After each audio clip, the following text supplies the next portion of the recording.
sorriderai, che aria respirerai, come ti nutrirai,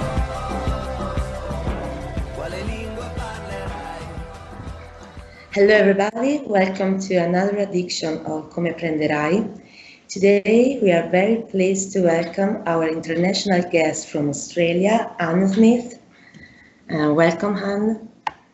Oh, thank you very much. Very Hello, pleased to be here. So, Anne Smith is the Arts Learning Executive at Independent Schools Victoria. She works directly with approximately 220 non-government schools in the state of Victoria and a wide range of stakeholders groups to create and provide high-quality arts education opportunities to support schools programming and build connections with a vast array of cultural organizations in universities.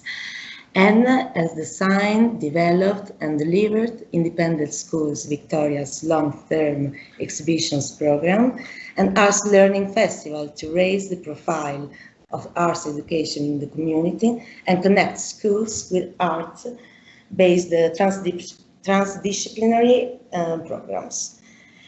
And has participated in research projects with Project Zero at Harvard University and presented papers on the work of ISV and its arts learning program and numerous conferences. So, and as first question, could you please introduce us the Independent Schools Victoria and generally the Australian school experience? Thank you, Alessandra. Yes, Independent Schools Victoria is a member service organisation. We are a not-for-profit organisation that represents the non-government group of schools in the state of Victoria. So our schools are very diverse and different in their interests. They're of different faiths. They follow different education philosophies. And they're also of different cultural groups. So we feel very privileged to work with our schools because they are so different. We sit at a unique place in the education conversation because we can often facilitate dialogue between these different voices. And we feel very happy that we can do that. Our organisation provides a wide range of services to schools. We guide them in issues of governing their schools, help them find funding opportunities to increase the assets and resources of their schools. We also provide media support when they are dealing with the media. We provide also curriculum and policy advice. So everything a school needs to run, Independent Schools Victoria are very active in providing all those services to the school. Thinking more broadly, oh sorry, you did also ask me about the Australian experience, so I'm just thinking about that as well. Yes, so really with education in the state of Victoria, we have also two other sectors of education. We have the government sector, which is quite large, and we have the Catholic education sector. So the three sectors form all our school experiences here in Australia. So that system is the same throughout Australia. And I worked in schools for many years before I came to ISV, so I can talk about arts education in schools with some great memories of how I used to work with my students, and also in my current experience through connecting with the direction of arts education policy. And basically with the way policy and curriculum are structured now, they're very much interested at a high level in preparing students for work in the future. So how do the arts fold into the strategy of helping prepare students for the future of work, and what does that mean? So I can talk a bit more about that later in relation to our programs that we have developed at ISV in the arts learning area. At a classroom level, what you would expect to see in Australia, which I'm sure is quite consistent with other countries around the world, is that students are very actively involved in making, but they're also involved in viewing art in quite a deep and rich way. And teachers are very interested in how they can construct experiences for their students to do both those activities, to view and understand art and help them understand themselves and their world, and also to make art, and in that making work through a critical thinking process, and also a process that will help them understand who they are as an individual, understand their community, and help them to grow a positive identity through the arts education that they receive. So, thanks. You have talked about community and the important works that art make in this sense. You have visited Italia and met the educational department of Castello di Rivoli, Anna Pironti, Paola Zanini, and also you have visited Cittadellarte. So why this choice? And then as Cittadellarte, we participate also in the arts learning project during the festival. So how was this project born and how does it work? Well, I can, so to answer the questions that you've just asked me, Ruggero, can I just, perhaps if I talk about the Arts Learning Festival first and how that was born, and then maybe talk about how then we were lucky enough to come to Italy, yes. And come to Cittadellarte and also to the Castello, and I hopefully will be able to cover the questions in that way, if that's okay with you. Yes. The Arts Learning Festival, first of all, the Arts Learning Program at ISV began quite some time ago, began in 2005 and was focused on exhibiting student artwork. So through those exhibitions of student artwork, we did those for very determined reason. We had our chief executive, Michelle Green. It was her idea to begin the arts program because she wanted to develop a deeper connection with the independent schools that we have in our organisation. So how do we get to know our schools better?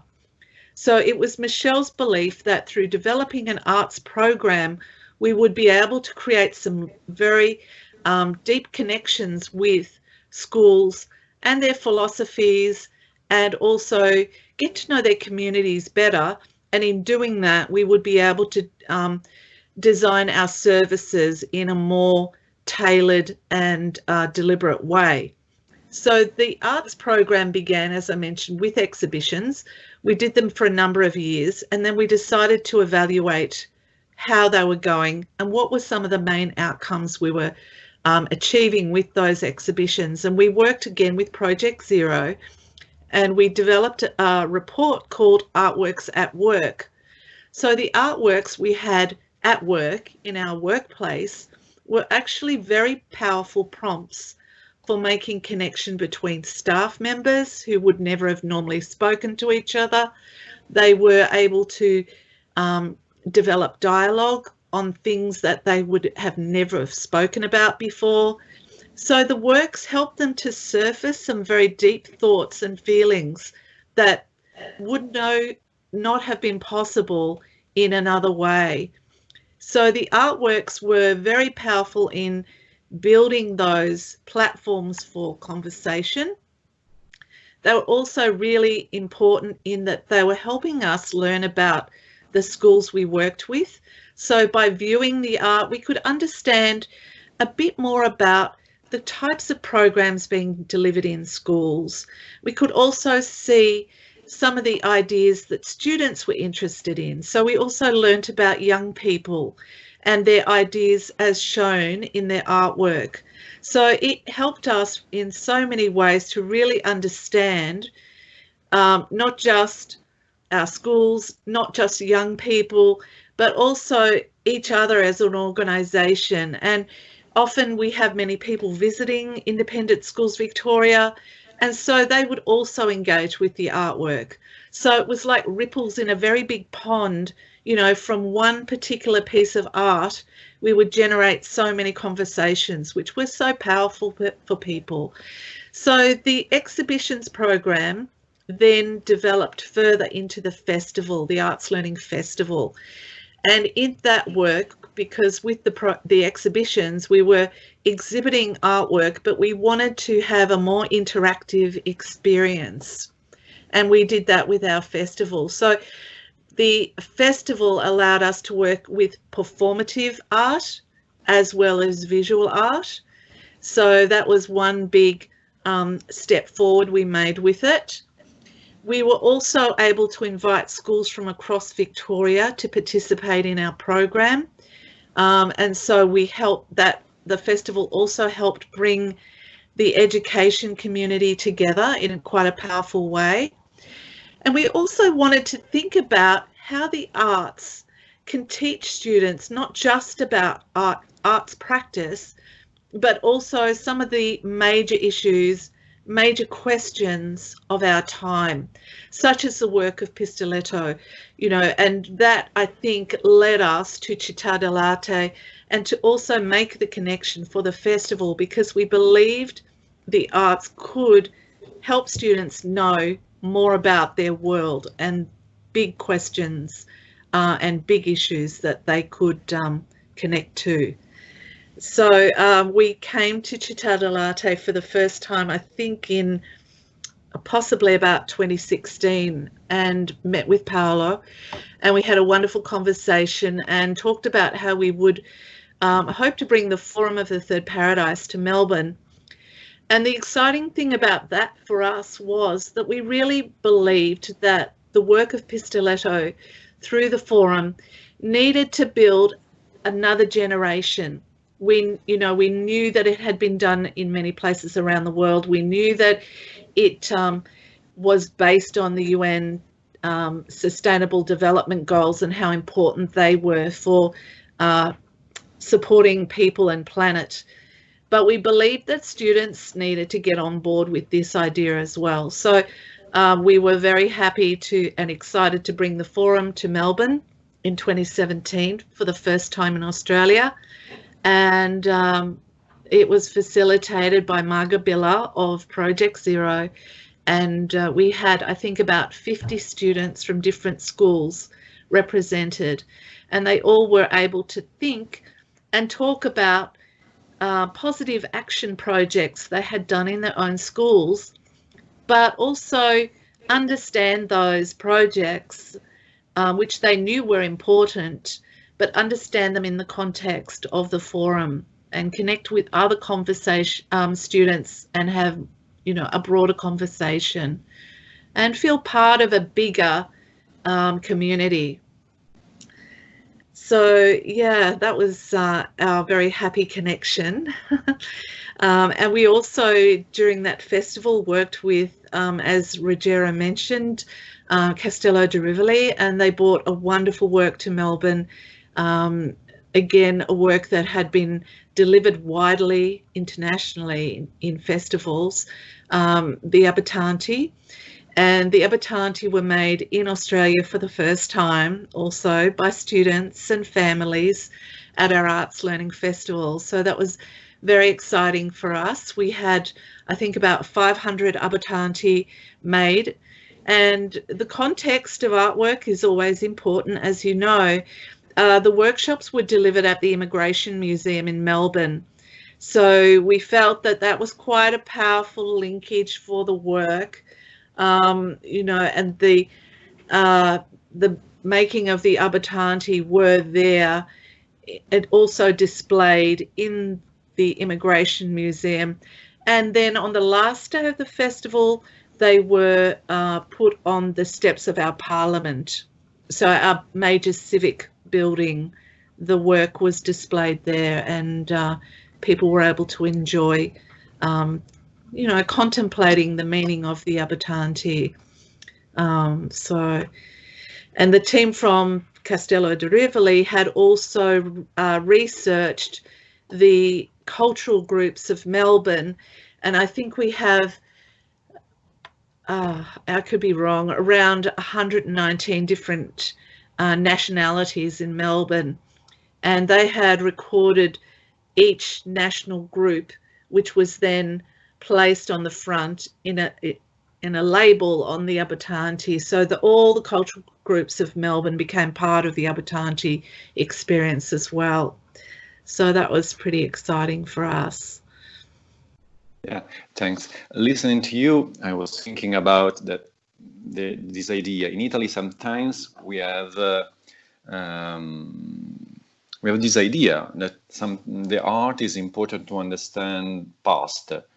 So we have to study art to understand our past, not making, just studying art. But what you're saying is that art is a priority for contemporary life. So this is the link also maybe with education, art and education. We cannot just divide it and okay, is a moment to understand better our past or our roots. In Italy, we have a lot of a connection through art and with the past, but it's really important, as you say, to share also an artistic vision and also an artistic making with the children and also with students to understand better the life in general and also the future. So what do you think about this link you just talked about, but the link between art, making art, the past and the future? Also Third Paradise is connected with this idea of past, present, contemporary life and future. So what's your idea about it? Well, I think it's a fascinating idea, and it is something that can be experienced through arts education. And I find that one of the great things for me about the arts is because I don't think you can really develop those connections as strongly in other disciplinary areas of study. I'm sure, you know, the study of history, of course, devotes itself to the past and allows us to think about the future. So I am sure it does filter across the areas of learning in schools. However, the arts are uniquely placed because they allow for the personal. So people can always place themselves into that past, present, future continuum through an artistic experience. And I think that's really powerful because and if I just think again about the Arts Learning Festival and how that particular idea of past, present and future played out, I guess for me, a work like the Abitanti definitely allows for students in the making to consider what the meaning of the wooden figure is and the common DNA. So in doing that, they are considering the story of the work as well as their own context, so where they're located right now. Even in Melbourne, when the works were made, you know, we have had so many waves of migration in our city, and we are still doing it as the city evolves and becomes more globalized, and it certainly is. So in doing that, you can also start to envision the future. So I think it's a critical function of the arts that can be enabled for students, definitely. How it's, I guess, constructed as an experience for learning needs to be done quite carefully and quite deliberately. And so in creating content for students where they can reflect on perhaps where they have come from, where they stand now, and where they hope to be in the future, works like the forum are really great for contextualizing that for students, because they do allow them to go back into their previous experiences and think about what they may have done to support sustainability, or go back further into time and the history of Melbourne and how our city is constructed and what systems function here to determine our environment, as well as think about what they're doing right now. And of course, the forum is very futures focused, in that it gives students the opportunity to really construct for themselves a vision of where they hope to be in the future by looking after what we have now. So I hope that helps. Sorry. So yes, thank you for this vision full of inspiration. Speaking about Project Zero, it is one of the most interesting realities in the world in relation to social research and education. Can you please explain us something more about this big project? thank you, Alessandra. Yes, as I mentioned, we're very lucky to collaborate with Project Zero, and over a number of projects. Currently, our work is focusing on arts and civic commons. So the relationship between contemporary art, we are very much focused on the contemporary at the moment, and how that enables students to build a civic vision and also civic practice.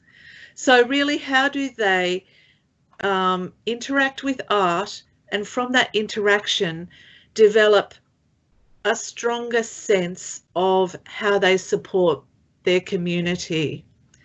Now, the civics are taught in schools in Australia. I'm not sure if they are in Italy, but a number of areas of study focus more on legal systems and political functions, whereas with contemporary art, the interaction with contemporary art, I think, enables a more open, accessible experience for students with civics, when they're not thinking so much about systems and history.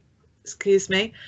So I think the power of it is, and why we are interested in exploring contemporary art and civics, is that contemporary artists are making works out of materials that are not traditionally art materials. They're also displaying them outside traditional art places such as museums. So the contemporary artist is taking their work from the museum and centralizing it in the community. They're using materials to make their artworks which are not typically art materials.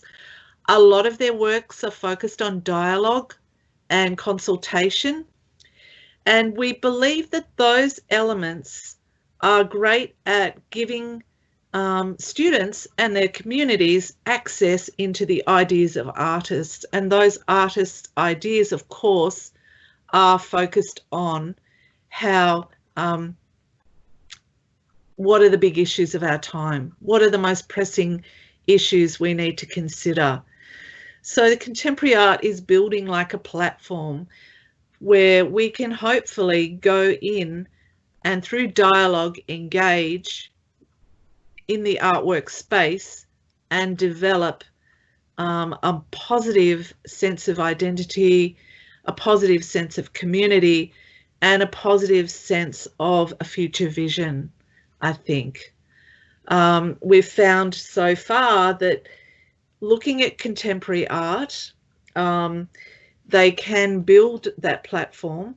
They can also surface ideas and beliefs, which, as I mentioned before, with our Artworks at Work study, those ideas and beliefs may not have come into conversation through other means. They can frame certain meanings, which is also quite powerful. So such as the work, the Forum of the Third Paradise is great at framing the idea of sustainability, sustainable practice. They can build world literacy. There's lots of amazing things that contemporary art can actually bring to students. And so that is the focus of the project, is how we extract all the wonderful benefits and turn them into tools that can be used in classrooms and communities to assist build a positive future. So, as you say, art touch civic sense and public space through dialogue, consultation, mapping, forum, and so and so and so. How will learning environment be in the next future? Maybe also after the COVID. So, what's your feeling, your idea about it? Look, it's something I've thought a lot about with COVID particularly, and I guess with the festival as well. It's how do we deliver programs in the best possible way, and I guess with the first and the second Arts Learning Festival, we're able to do lots of face-to-face, in-person work. We were able to send our art programs out into the regional and country areas of Victoria. We're also able to do some virtual and online experiences. And since the pandemic, for me, I've connected with many educators in the museum sector to find content for schools. I've also had conversations with my fellow art educators around Australia to understand really what are the opportunities we have here from the COVID experience, where we've been in isolation. Teachers have had to teach in the virtual space. And so it's kind of always at the back of my mind was, how do you provide the energy of the arts and arts learning for students when you're doing a screen-based learning experience? And it's really hard, it's so difficult, but it's so important. And I think the future of arts learning will be a combination of different ways of delivering. So hopefully there will always be face-to-face. There will always be things that can travel.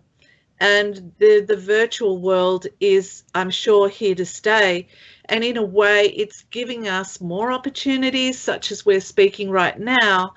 And we could never have done that before. It's so great, really, that we have that. But it's also, I was speaking to an artist in New York this morning, Mary Mattingly, who was one of our festival artists, and we were saying, well, if we can't do the festival in 2021, what will we do?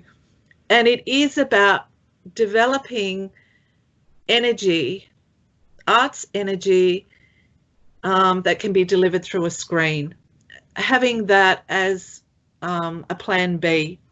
Because it's not always going to be the right answer. Sometimes it is, but I think real life, hands-on, tactile, physical experiences are always going to be part of the arts and arts education. So I would hope that we can in the future access all of those. Yes. Arts is based on our touch, our view, our feeling. Yes.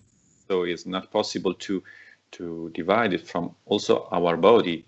So yes, there is always a link between us and experience. Of course, this is really a topic of the future about art, of course. but not only arts, also education, for example, is really connected about this idea of distance, virtuality, be present with the other, the connection. Yeah. Yes, definitely. Sense of self, locating the self in the idea, or yes, it's very, very important. Okay, so thank you, and to stay with us and to share your experience. As I say every week for our audience, if you want to participate to Come Apprenderai, you have to simply write us an email. Bye bye. See you to the next episode. Bye. Thank you so much, and it was really a pleasure to have a dialogue with you. Thank you so much, Ruggero, Alessandro. Very good to meet you both. Hope to see you soon. Yes. Bye. Bye. Ciao. Bye. Ciao. Grazie.